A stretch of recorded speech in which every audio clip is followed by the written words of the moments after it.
key ingredient to good sex? I do not know.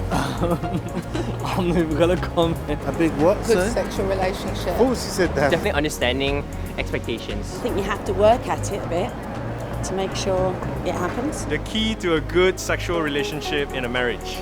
Scheduling it in your calendar. Patience, understanding. What we're talking about is making love, which means you need to be loving through the day. That's when it gets translated into a good sexual experience. Shoot, be spontaneous. Willingness to try new things. Yes. And listening. We're not 25 anymore, so it's not the wham bam, thank you ma'am kind of thing. I can teach you how to get it done, but you gotta listen. You gotta listen. Man, it gets better with age.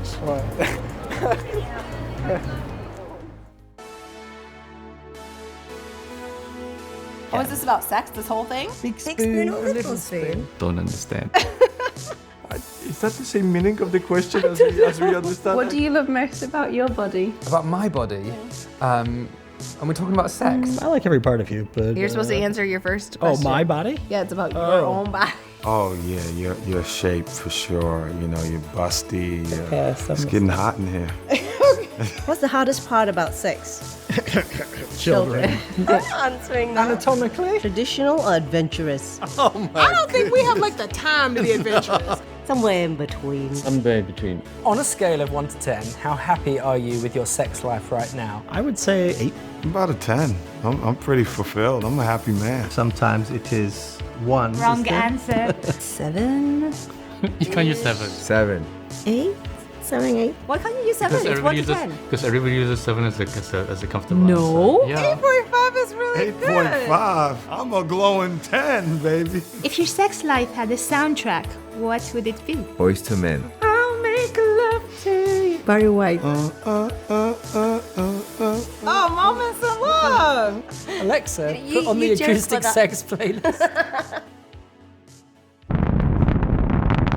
On the 20th of July 1969, as the commander of Apollo 11, Neil Armstrong climbed down the ladder of his lunar module and became the first man to step onto the moon.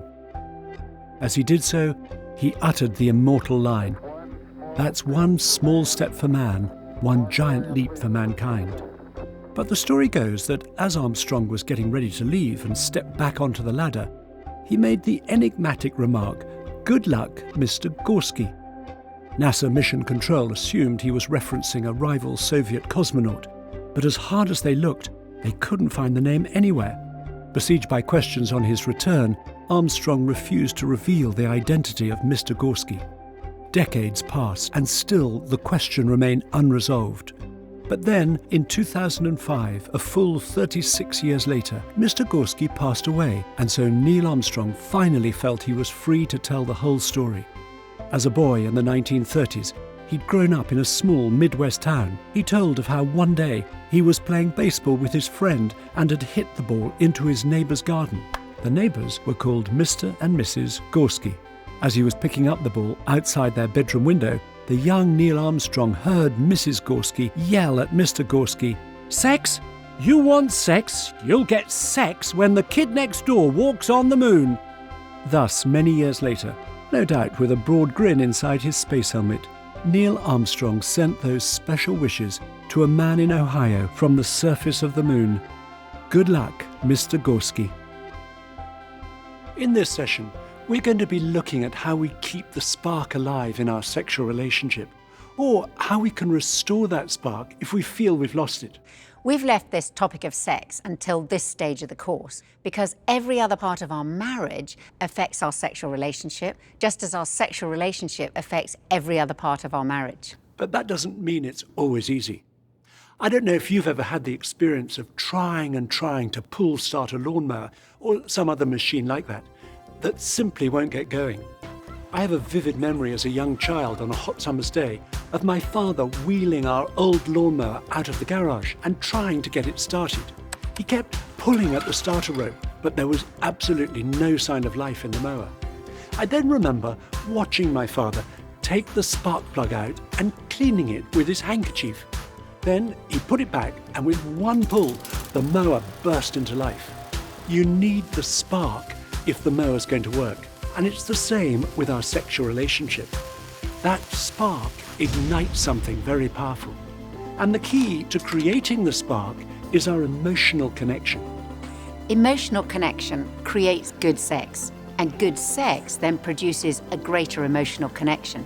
Sex is the ultimate body language through which we communicate our desire for our partner, our desire for closeness, comfort, love, protection, for wanting to have a child together, as well as it restoring our emotional well-being, which helps us to cope with the pressures of life. Even though we might struggle at various times and for various reasons, sex is a gift within our marriage to be enjoyed.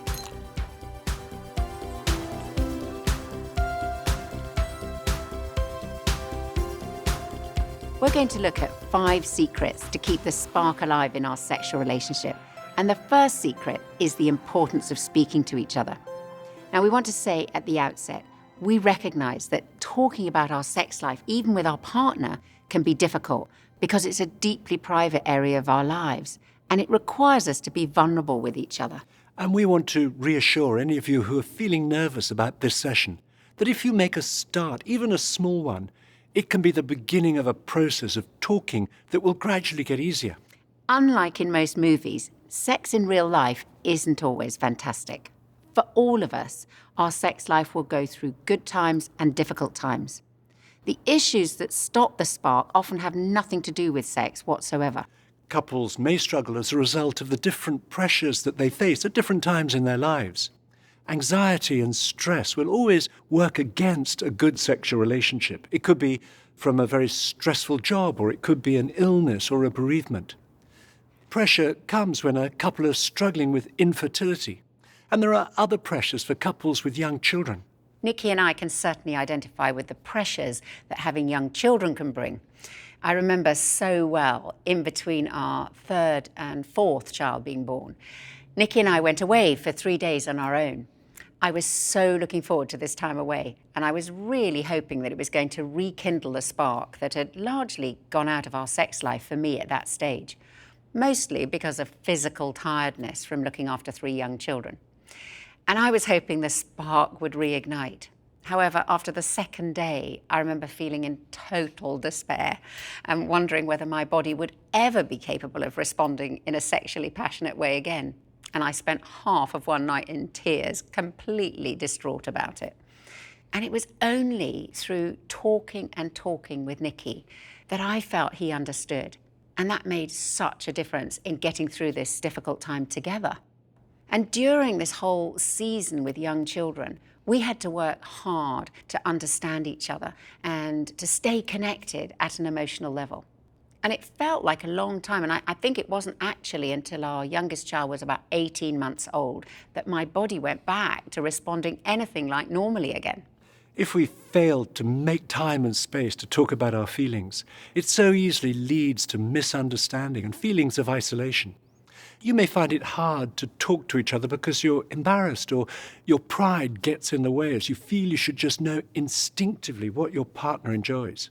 It's only through speaking about our sex life that we understand each other better, and that will increase our intimacy. And both men and women need to keep asking each other questions, such as, where, how do you most enjoy making love? What can I do for you? What turns you on? What turns you off? And are there things that I can do that will help to create a sense of emotional closeness and connection between us?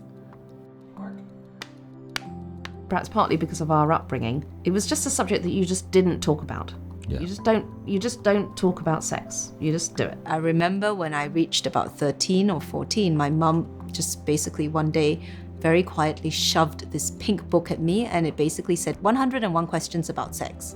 And that was it. And that was the sum total of any discussion that we had at home with regards to sex. Coming from a culture, Middle Eastern culture, this is something that is a no-no thing. It took some time, actually, that we're comfortable talking about expectations and frustrations. And when we decide and we work on it, and we work on our intimacy in all levels, in emotional level.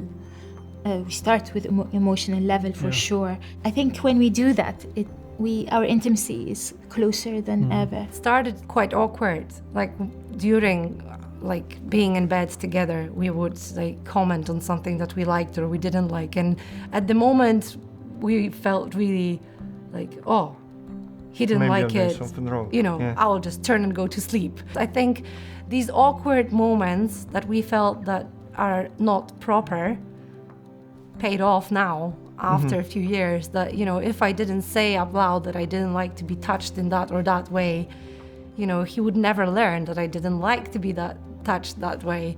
And it's just kind of being open about it. It builds our relationship much stronger when we actually just naturally speak about sex.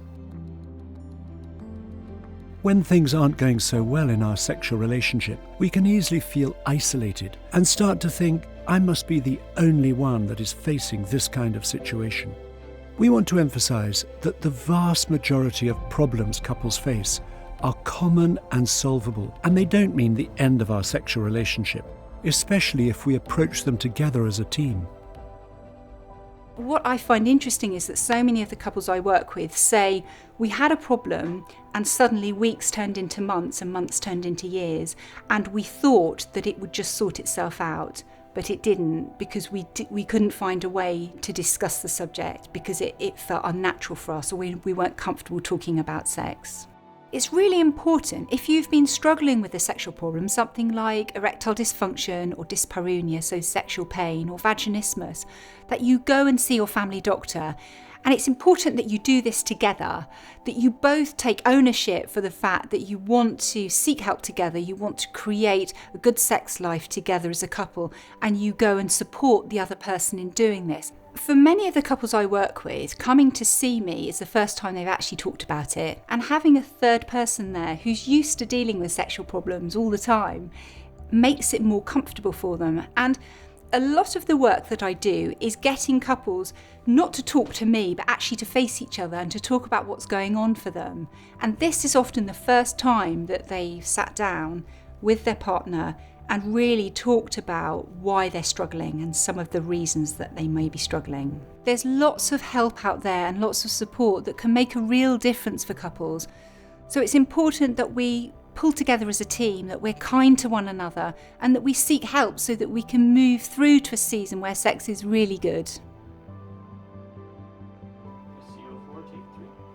During the time between my mother leaving and my dad dying, my dad had a spare room and rented it out, and I was sexually abused by the guy who rented out the room. And so that massively impacted then how I was in relationships. I wanted to be connected to someone, but I just physically and emotionally couldn't do it. And I ended up having a lot of counselling, and it was almost like as soon as I came out of the counselling, after 2 years of really intense, I met Phil.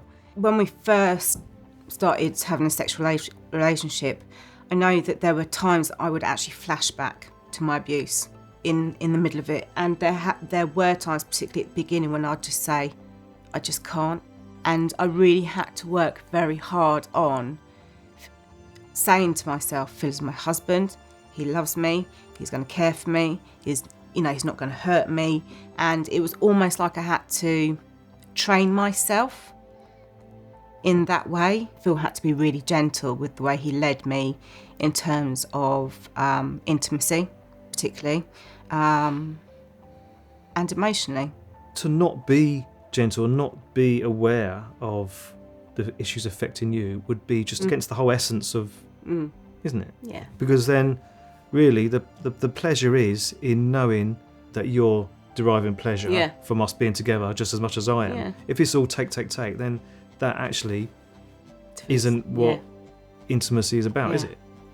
That's just gratification. It's not sort of two-way equal footing, is it? If you've had any kind of negative sexual experience or abuse in your past and it's affecting your relationship, we'd encourage you to get some help. For some people, a helpful catalyst for starting to talk about sex, including any problems you might be facing, is to get a book about building a good sex life. We recommend some on our website. We'd like you to turn in your journal to the first conversation, Understanding Each Other. And take a few minutes to discuss together whether you grew up with positive or negative messages about sex. Talk about whether your upbringing has made it easy or difficult for you to talk about your sexual relationship now.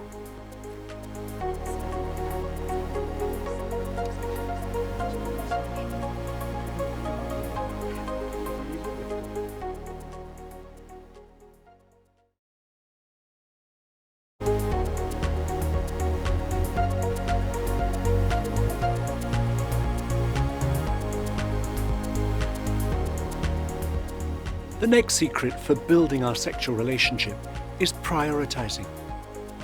Sex isn't just the icing on the cake of a marriage, it's an important ingredient of the cake itself. American therapist Michelle Viner Davis, in her book The Sex-Starved Marriage, says, "You have to continually discover and rediscover new ways to keep your sexual energy alive. It doesn't just happen, you have to make it happen.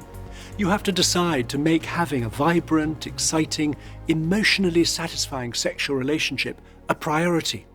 Familiarity in any area of life can so easily produce complacency, which in our sexual relationship makes us much more susceptible to the thought of an affair that seems to offer something new and different, or more vulnerable to the lure of pornography. Scylla and I believe passionately that sex within marriage can continue with excitement, deepening passion and increasing freedom over a lifetime if we prioritize it. The Times newspaper recently reported on some research about the best age for certain activities. And they found the best age for great sex is 66. So we're all on an exciting journey. For us, I feel that it's certainly not diminished so far. So why should it diminish from here on in? And, in 20 years' time, I think it's crucial for throughout a marriage to keep connected. Whatever it may look like, might look completely different in 20 years' time. I think we still like sex, but we can't do everything, but we still do what we can do. Mm-hmm. So that's usually part of our Saturday night routines most of the time, but not always. I don't know how to say it other than to say that it's possible to have romance in a marriage, to show affection and to show love in a physical way, even if you're in your 80s, and there's a need for it. There's a sort of a skin hunger, if I can use that term, that is really significant to human relationships, particularly intimate relationships. I love Liz more than ever I have done before because she knows my whole story and we're still growing and our marriage is still on that journey, and I expect to find her as physically attractive then as I do now. Things might change in what we do, but I think we'll be connected physically. Prioritizing means taking care of our sexual relationship. That means prioritizing the time and guarding the physical space for our lovemaking. In practice, for most couples today, that will include leaving screens outside the bedroom. Trying to catch up with social media or doing our weekly online shop in bed can be the biggest romance killer. Some people say to us, but we use our phone as an alarm clock. Well, you can buy an alarm clock very cheaply, which may just be the best investment you make for your sex life. Prioritizing also means being creative, not always making love in the same place with the same routine. And we can vary the atmosphere by using candlelight or a dimmer switch, which creates a more sensual environment. We can vary who takes the initiative. It's so easy to get stuck in a rut and always make love in the same way. However, in being creative, the overarching attitude is to seek to give pleasure to our partner and not just take it for ourselves. We need to approach variety with sensitivity at a mutually agreeable pace. Creativity in our sexual relationship requires us to make the effort to invest in this area of our life together. One of the things that has really worked well for Scylla and me over the years has been spending a night or two away in different surroundings. That's acted as a catalyst to reignite the spark if things have got a bit dull and routine. The third secret, if we're to keep the spark alive, is anticipating. Our most potent and important sexual asset is our mind. Having our own private language and private signals around sex sparks thoughts that create anticipation and build desire. And good sex doesn't start when we climb into bed at the end of the day. As one person said, the best sex starts at breakfast.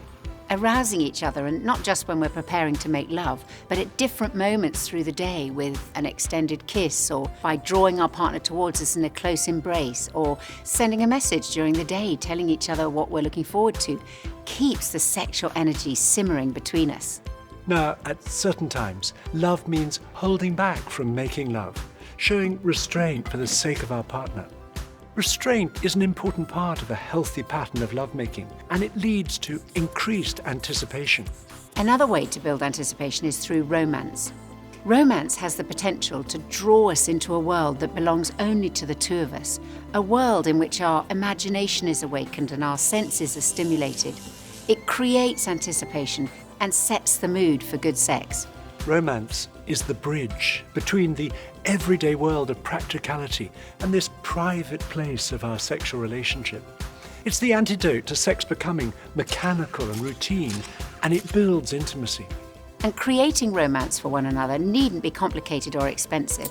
It just involves doing something out of the ordinary that's appealing to our partner. And even if romance may not feel very natural to us, we can learn. One of the things that I was most scared of is to lose the romance in our marriage.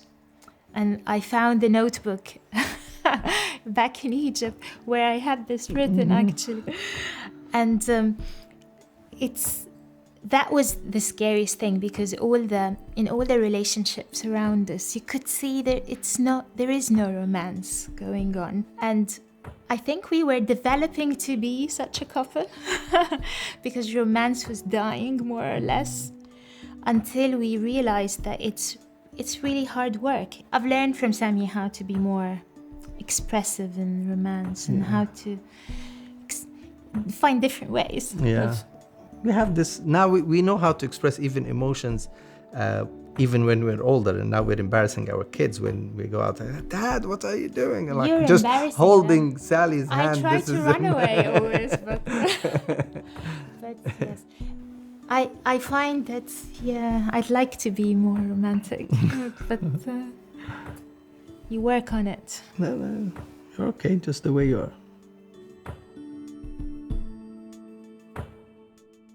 The antithesis of romance, and one of the biggest romance killers today that is affecting the way millions of people think about sex, is the easy accessibility of pornography. Current research into the effects of porn on relationships shows it to be highly destructive and often terminal to a couple's sexual relationship. And in the long term, it conditions the way we think sexually about our partner. One woman said her husband hadn't touched her for 4 years because he preferred to sit in the basement looking at porn. Pornography creeps into a vacuum in life, something inside of us that's not being filled with life. You know, when you feel like you're walking around on the earth and everybody's in control of you, then you got to find control somewhere. You got to find power somewhere. Well, pornography will give that to you. You got power over this fantasy, and it's felt at some level, even unconsciously, by the partner. There is a moving away from the relationship at some level, and what you're doing is you're truly abandoning your spouse. And sometimes, you know, when that gets discovered, one of the biggest cries we hear from spouses is that you're having an affair. You know, that's how it feels. Like you prefer this fantasy world to me. And there's rejection and abandonment, and it drives a deep, deep, deep division. And then, you know, sometimes the person using pornography says, well, no, it has nothing to do with you. This is just something that I enjoy. That's just not true. Ultimately, in an integrated, intimate relationship, those things are felt and those things are experienced, and they actually drive wedges. Start to deal with those life issues and seek some outside help that gives some help for those underlying issues, some containment and some accountability and some structure to that, and also some guidance. And best thing is, if you could get in a group with other people that struggle, it normalizes it and it takes care of the shame. This thing never gets better until the shame is broken. And the only way to break shame is to come into another group with people that struggle with the same issue and find out you're not the only one. And I'd highly, highly implore you to do that. I had a porn addiction that I was dealing with. and knew that I had to confess that to Heather. And that was a long journey of forgiveness. I had started a job that demanded so much of my time that just is a breeding ground for unhealthy habits if you're not being really intentional with other people. So I was basically isolated because I was working so much. In that, there's so many lies that go on internally of you're alone in this, this is not something that anyone else struggles with in this way. But then talking to people and being honest with other people was really the key to moving forward and to getting freedom. And obviously I was still like in excruciating pain. My heart hurt, my trust had been violated, but like having the foresight to say like, my marriage is more important than me wanting to run away, than me wanting to turn in fear. Forgiveness and moving forward is the biggest priority for us. And so we're able to sort of work those things out individually and then come together to reconcile and then move forward. And so just really knowing like you're not alone was massive for us. Yeah, community is huge. And the more you bring people into that, it isn't the more exposed you feel, it's actually the safer you feel and the more likely you are to come out the other side doing really well. We want to encourage you to have an honest conversation with your partner in as non-judgmental a way as possible. If you recognize that pornography has become a serious addiction, we urge you to get expert help as soon as possible. We also need to determine to guard our minds from inappropriate fantasizing. I remember one woman who spoke about becoming infatuated by her teenage daughter's boyfriend who was into doing weights at the gym. The relationship was all in her mind. It was a fantasy relationship, but she described how it almost destroyed her marriage. Fantasizing about other people isn't an option if we're to build a good sexual relationship with our husband or wife. Using our mind positively to create anticipation and arousal means focusing our thoughts on our partner sexually and erotically in preparation for lovemaking. Thinking romantically about our husband or wife builds intimacy between us. We want you to turn to the next conversation in your journal entitled Most Romantic Moments to get your mind going in a positive direction by focusing on romance. And tell each other what have been the most romantic times for you in your relationship, whether that's recently or when you first met. And listening really carefully to each other will be important for creating anticipation and being romantic in the future.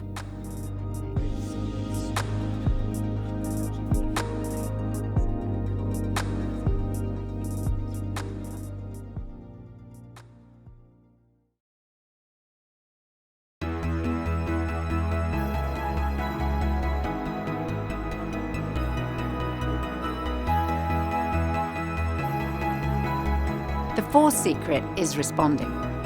Recognizing what a powerful gift we have to give each other through our sexual relationship is a vital part of a marriage. In a survey, 1,000 married couples were asked questions about sexual responsiveness within their marriage. And the survey found that 75% of the husbands interviewed and 25% of the wives wanted more and better sex, by which they meant wanting their partner to be more responsive and to show their desire for them.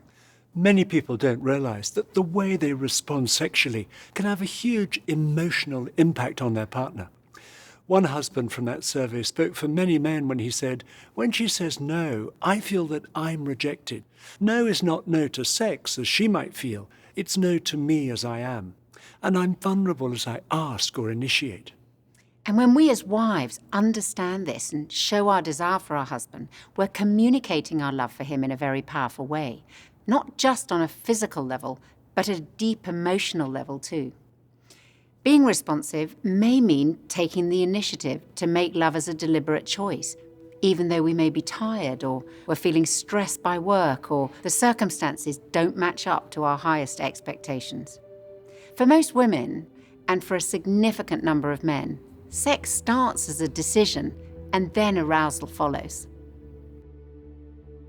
We lead very busy lives with so many competing things for our time that if we wait for sex to be spontaneous, if we wait for the house to be tidy, my emails to be done, the children to be in bed sleeping perfectly, to feel relaxed, to feel good about my body, if we wait for that to happen, that time will never happen. It will never come. So one of the things that can be most important and helpful for couples is to understand that men and women function very differently when it comes to sexual desire and sexual arousal, and an understanding of that can be really helpful. So the man has the spontaneous desire and then he gets aroused. The woman gets aroused and then the desire kicks in.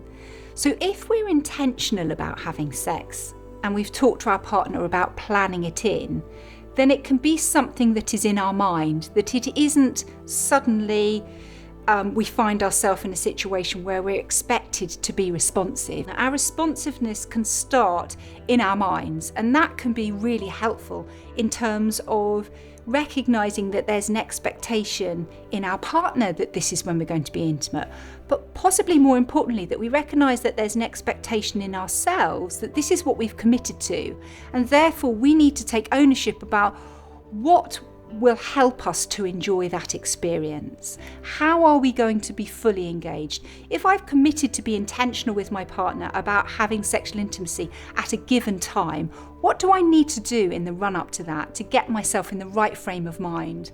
And if we're fully invested, we're much more likely to enjoy it because we will be connecting our head with our body, the arousal circuit will be connected, and then we're much more likely to enjoy what we're doing with our partner and what we're experiencing in our bodies.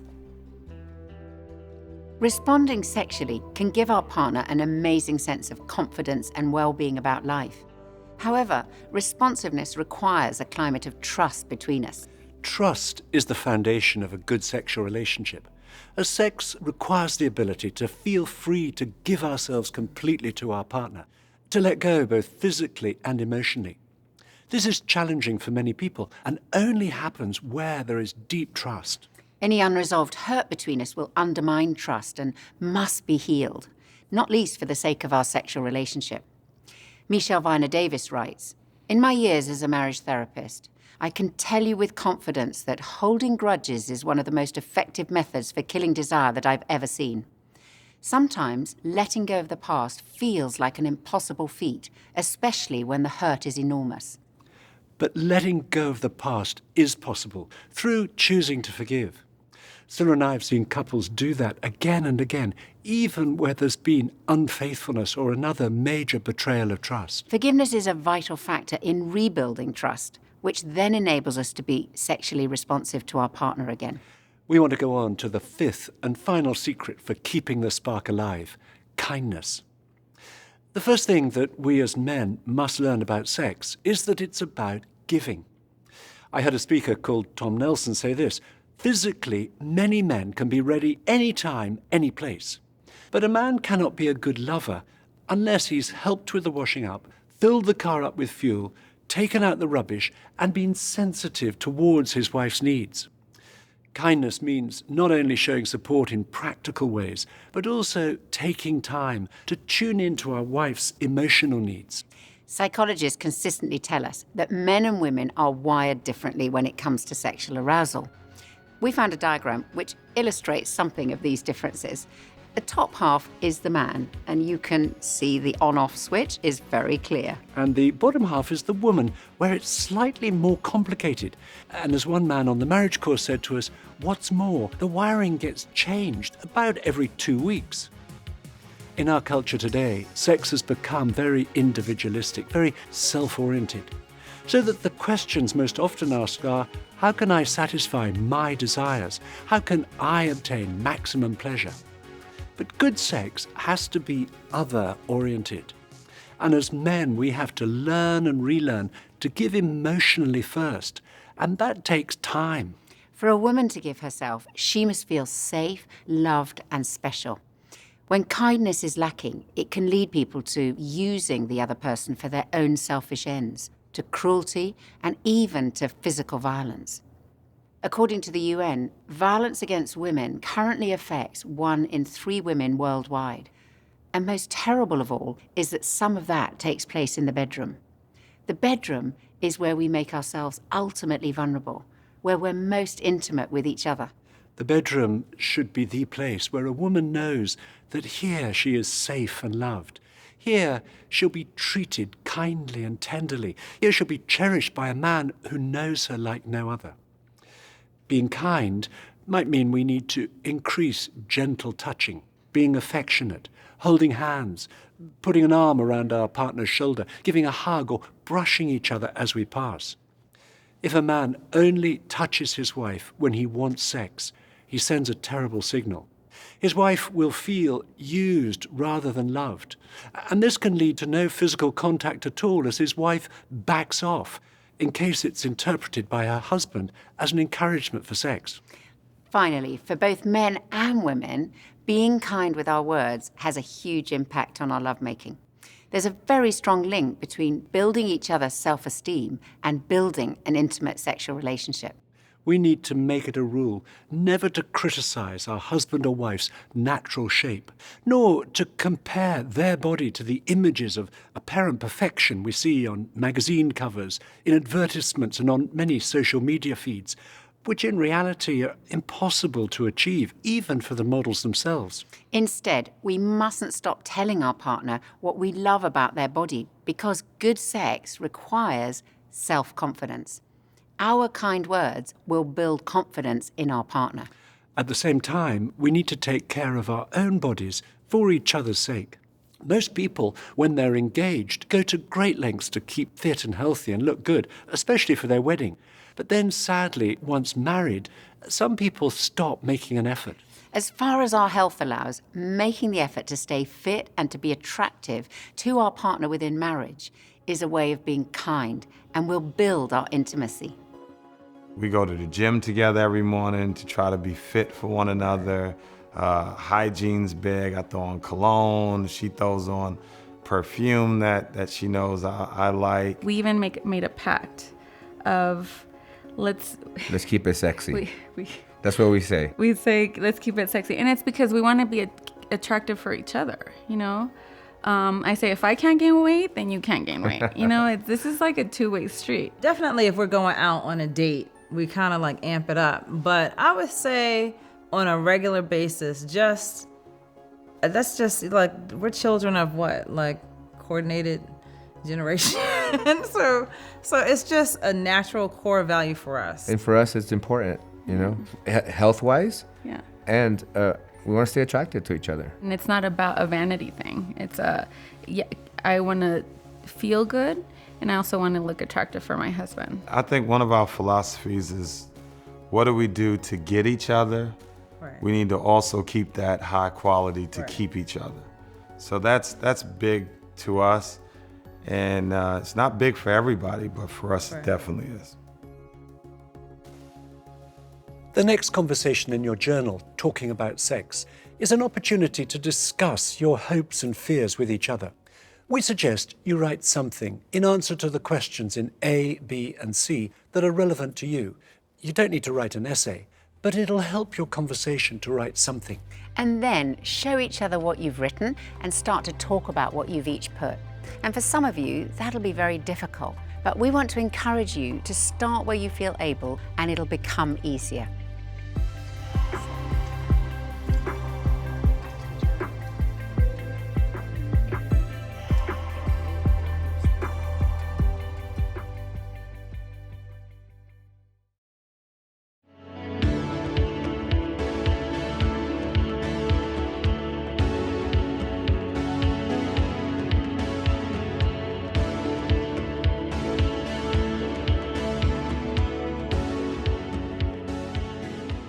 Without entirely giving it away, your continuing conversation for this week is all practical. One husband told me on the way out of this session that they always did theirs on the way home.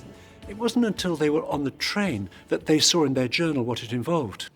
We've spent this session looking at how we keep the spark alive. In this final part, we want to look at how we protect the flame of our sexual relationship. A flame with little emotional connection burns out quickly, while the same flame with a large amount of emotional connection will burn for a long time, and the connection feeds and protects this flame. It's our emotional connection with each other that ultimately maintains our sexual attraction to each other. You'll have heard it said, the grass is always greener on the other side of the fence. There's another, much truer saying, the grass will be greener where you water it. Nurturing our emotional connection keeps the flame alive over the long haul. Laura, take 2, marker. For a long time, I'd say I found a lot of value in how people saw me, what people thought of me, and how I was seen, and feeling known and understood and loved. As I wasn't getting that from Mark, I started going to other people to kind of get that affirmation, and that kind of drew me away from my marriage. I just wanted to split up, and I kind of moved away from Mark. A whole kind of different things, almost like a perfect storm, different variables came into our lives that meant that we drifted further and further apart. At that point it felt very much like it's because Laura's walked out on me, but I began to realise more and more just how much I'd contributed to the breakdown in our marriage. I tried really hard to listen and see how it made Laura feel, and try and put myself in her shoes. And then I could begin to take responsibility for that and say, well, that's something that I have the power to change, and I need to change for the sake of our marriage, and so that Laura feels good when I talk to her and not awful. One of the main things is that I saw that he was going to stand by me, like he had stood by me. He'd fought for me when I was walking away, and that, for me, that was an incredible thing to see him and to know that love from him. You know, it wasn't easy, but it was the best decision I've ever made in my life, to walk towards Mark rather than away. Protecting the flame of our sexual relationship is vital, as none of us is exempt from the danger of an affair. In order to protect the flame, we need to take practical steps to affair-proof our marriage. The first step is build each other up. The most common cause of affairs is a failure to meet each other's emotional needs for encouragement, affection, attention, and so on. An actress who co-starred with a Hollywood superstar was asked if she found him sexy. She replied, "I tend not to look at men in that way since I got married. That antenna is no longer alive in me. I'm very loved by my husband, so I don't really feel the need to get that sort of attention from other men. My husband provides all that." The second step to affair-proof our marriage is set boundaries. Infidelity starts and stops in the mind. We can't help ourselves being attracted to other people, but we can decide whether or not to entertain such thoughts. Jesus' words offer the best protection. You've heard that it was said, "Do not commit adultery." But I tell you that anyone who looks at a woman lustfully has already committed adultery with her in his heart. As one man put it, the difference between simply looking at a woman and looking at her lustfully is usually about 5 seconds. But many affairs begin not with immediate sexual attraction, but through intimate conversation. Physical adultery is usually preceded by emotional adultery. A woman whose marriage was threatened by an email relationship with another married man wrote to us, "My emotional soulmate relationship transferred to the emails, and I couldn't wait to open my inbox. I was spending hours every day emailing this other person, and I ceased to communicate with my husband." If we feel attracted, setting a boundary might mean avoiding being alone together with a work colleague of the opposite sex, refusing an invitation to lunch, or not reconnecting online with people we were previously attracted to. And if we feel emotional intimacy developing, breaking off email correspondence, or coming off social media. The third step to affair-proof our marriage is talk to someone about strong feelings. I remember 2 friends of ours in the first year of their marriage being very surprised when they both found themselves strongly attracted to other people. To start with, they didn't tell each other, but the longer they kept it secret, the more powerful the infatuation became. And it was only when they admitted it to each other that the bubble burst. If we find ourselves in a situation like that and we can't tell our husband or wife, then it's important to tell someone else if the feelings are overpowering. The fourth step to affair-proof our marriage is keep sex alive. Over the whole course of any marriage, at different times, husband and wife will have different levels of sexual desire, which can easily cause tension between them. I expect her to respond the way I respond, and she's like, "No, you know. And I was like, okay, what do I do now, you know? And so we've worked through that. We still haven't perfected it, but we talk about it. And I think feelings for men involve sex. You know, how do we talk about that? You know, and it's been really good for us just to be more open and seeing her side, her seeing my side, and coming to an understanding. You know, men don't need to connect in order to go there, and women do, I think. Yeah. Like, you can't be mad at me all day and then say, let's go, Yeah, you know? And I said, no. So I've learned to take out the trash, to clean the house, to do That's when I know something's acts coming. of service. Something's up. You know, because that's what turns her on. Yeah. That's what triggers her feelings. Do I really care? You know, I didn't know that. For a man to hear no, I've had to deal with that, because a man hears a no and feels like, you don't love me no more. And we've realized, no, it's not about love. She does love me. She's just not where I'm at. You know, so how do I take her there? It's almost like she's a Ferrari that I don't understand. You know, she's an amazing species, you know, that's different. I've had to understand that, but she has to understand me. Mm-hmm. So how do I get help? And even we've seen doctors for help, you know, just to help us in that aspect of keeping that fire alive, you know, because sex is part of the fire, not everything, but it is. And it is part of marriage. It's part of marriage, you know, and we both love it. We love it. We like it. It's just getting there, right? It's getting there. Kids. We get there differently. Life, we get there differently. So we've just had to learn how to get there differently. Yeah. And it's good. Keeping sex alive, guarding that flame, means remembering that to love is to give to each other, at times to show restraint, at others making the effort to initiate or to be responsive, even if we don't feel like it. Sexual desire won't stay at the same level. But as we increase the emotional intimacy between us, physical desire will usually return. We need to take a long view. This is a process of building or rebuilding our sexual relationship over the whole course of our marriage. Sometimes we need to go back to basics and rediscover the enjoyment of touching and being touched without the expectation of making love.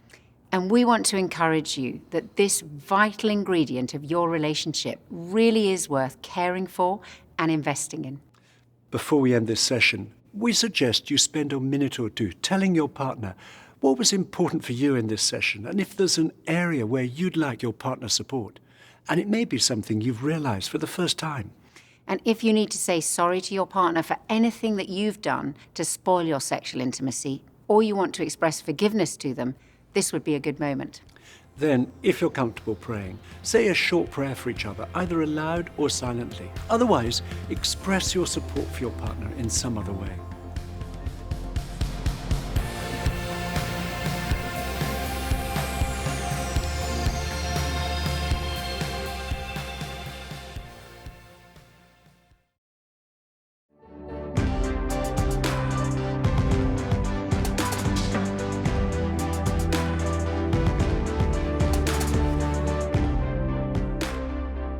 I'm going to say a short prayer as we end.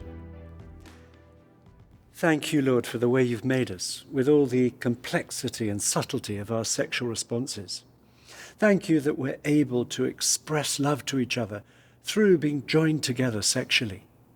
Help us as we learn to arouse each other and then to satisfy those desires.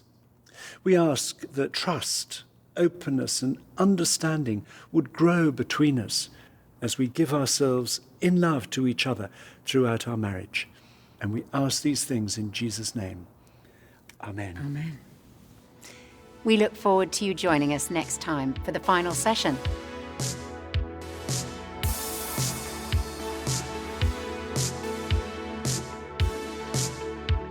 Let's talk about sex. So, the sex life. Awkward. I mean, I get giddy whenever we talk about sex. Yeah. Yeah? Yeah. All A little. Is that okay? You were waiting for that. Yeah. We're in trouble. Such. What else is there? I'm not saying anymore.